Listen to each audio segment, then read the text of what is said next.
Begin log containment secure. Time 10:12 a.m. The breach has been contained. For real, this time. CSync personnel successfully neutralized all anomalies, sealing off unauthorized level formations, and restructuring CCK-46's chamber with triple-layered reinforced alloy. The reality stabilization field has been recalibrated to maintain a tighter lock on dimensional fluctuations. For the past 6 hours, she has remained motionless in her cell. But she is not the same. She breathes louder now, heavier, as if something inside her is barely holding together.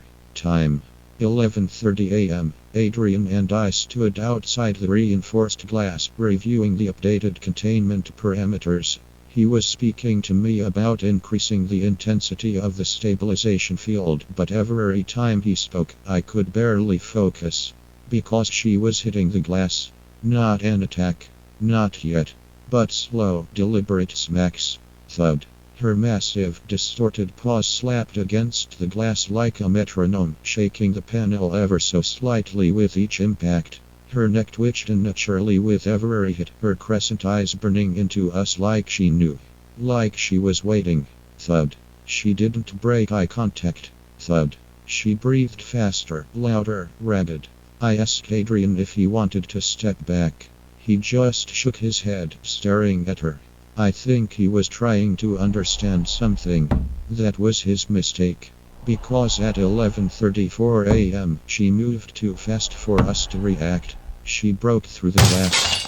The containment alarms screamed as the chamber shattered around her. It wasn't just a break, it was an explosion of force, sending shards of reinforced material flying across the lab like missiles. The pressure knocked Adrian back, and I barely had time to duck behind a console before she screamed. I had never heard anything like it. It was distorted, layered, deafening. Not just one voice, hundreds, all shrieking in blind, mindless aggression. Her teeth were longer than before, uneven and jagged, dripping with black, viscous fluid. And then the massacre started. Time 11:35 a.m. She ripped through the first scientist like they were nothing, tearing their body in half with one bite. Security teams opened fire, but it was pointless. Bullets phased through her like she wasn't entirely there. She moved faster than we had ever recorded, closing the distance between people in an instant. I saw her grab Officer Reynolds by the torso.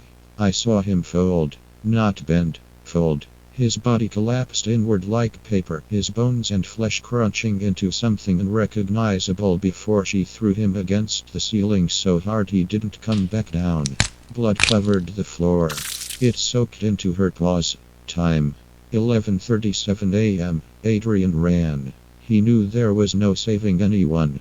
I watched as he shoved himself inside one of the supply lockers, slamming the door shut just as she turned in his direction. Silence. For a moment, she stood there, twitching, her heavy breathing echoing through the ruined containment wing. Then, slowly, she stalked forward. She knew. She knew exactly where he was. I don't know if he was holding his breath or if he was praying, but I could feel the tension crackling in the air. She pressed her face that yawning, screaming void against the locker door. Sniffing. Clicking. Then, she stopped. She turned her head sharply to the right, toward the opposite hallway. She was toying with him, giving him hope. Adrian took the bait.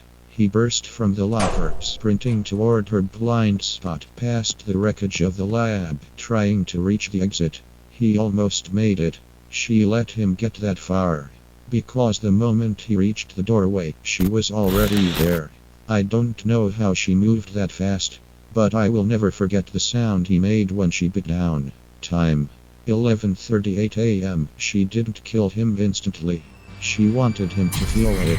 Her teeth plunged into his chest, lifting him off the ground as he screamed. He clawed at her, trying to push himself free, but her jaws crunched down harder, twisting his body in ways it shouldn't move. I heard his ribs shatter. I heard him bend. And then I heard the final, horrible sound. What sickening rip. She tore him in half. Time 11:39 a.m. I ran. I don't know who else made it out. I don't know if anyone did, but I know one thing. CCK-46 is loose. And she's not just a monster. She's a god. And she's finally free. And Logside 9 lost.